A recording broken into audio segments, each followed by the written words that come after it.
Tucker Carlson, deep state are trying to kill our democracy.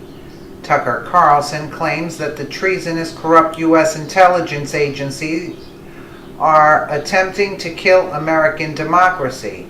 On his Tuesday night show, Carlson blasted the U.S. intel services for deliberately making it difficult for President Trump to successfully run the government. Tucker Carlson's tweet, #Tucker, our intel services are corrupt and it's making it hard to run the government at Fox News. Here's a clip where he slams the intelligence services. Tucker Carlson, strategic leaks are an utter perversion of our government system. Attorney General of the United States, Jeff Sessions, testified today before the Senate Intelligence Committee and, as expected, strongly denied that he has had secret or improper interactions with the Russian government.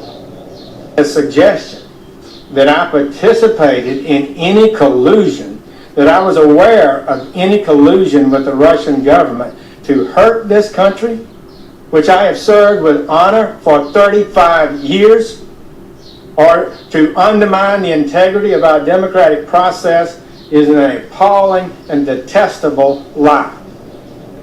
Well, that's what he claims. It's always possible that a high-level Russian defector will appear sometime in the future with documents proving that Jeff Sessions is in fact a foreign agent, perhaps of a sleeper cell sent to Alabama during the Cold War and activated at Vladimir Putin's request during the last election. That would be a game changer. Otherwise, the Russia conspiracy seemed to hit a cul-de-sac this afternoon in the Senate, but that doesn't mean there are no scandals for Congress to investigate. Here's one, maybe the biggest one of all. Our intel services are corrupt, and they're politicized, and they're making it very hard to run the U.S. government. And that may be the point, since they clearly like to run it themselves, and they are to some extent.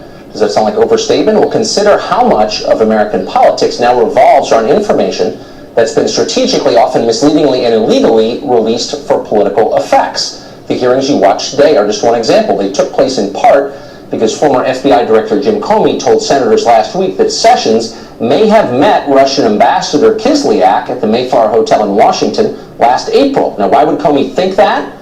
Because classified surveillance of Kislyak's conversation suggested it may have happened. That was surveillance released in order to hurt Jeff Sessions, and that, by the way, was apparently false. There are many more examples of this, every day practically. In December, unnamed intelligence sources told the Washington Post that Russia helped Donald Trump win the presidency. A week later, unnamed senior intelligence officials told NBC News that Putin personally was involved in helping Trump win. In February, current and former American officials released the details of a phone call between incoming National Security Advisor Mike Flynn and Ambassador Kislyak of Russia. That call was monitored because Kislyak was being spied on. Flynn's name should have been concealed, of course, but it wasn't. It was unmasked and then leaked, and his career and reputation were subsequently destroyed by all that. Trump's private phone call with the president of Mexico, surveilled by American intelligence and then leaked. His call with the Australian Prime Minister, same thing. With Vladimir Putin, again, leaked by the intel community. How could this possibly have advanced American national security interests, which is what they're supposed to be doing? None of it did. It was entirely political. And then in March, as if to prove this point, a half dozen current and former intel officials told the New York Times how they'd sought to spread classified intelligence information about the Trump campaign as widely as possible throughout government to ensure it would all eventually leak. Now, leaks are as old as government, and sometimes they are welcome. In general, the public ought to know a lot more about government than it does. But we're seeing something new at work here. These are not leaks from political appointees, the kind that form the basis of Bob Woodward's books, the kind we benefit from in journalism a lot. These are strategic leaks, the release of classified intelligence from people whose job it is to collect and safeguard that intelligence. And in that way, it's an utter perversion of the system. We give enormous power to our intelligence agencies, CIA, NSA, the rest of them. We let them listen to our phone calls, read our email, watch us from satellites. We let them do that so they can keep us safe from foreign threats, not so they can pick our political leaders or devise our policies. We have elections to do those things. In a democracy, we are in charge, not them, not unelected bureaucrats. That's changing, and we ought to be worried about that change. But Congress isn't worried because a lot of people there would rather have the policies they prefer than constitutional government. That is worse than immoral. It's a mistake. Once the bureaucracy has shoved aside an elected government, they can easily do it again. And at that point, it's over. Democracy is dead. That's right. So true. Let us know what you think in the comments below, and thank you so much for watching.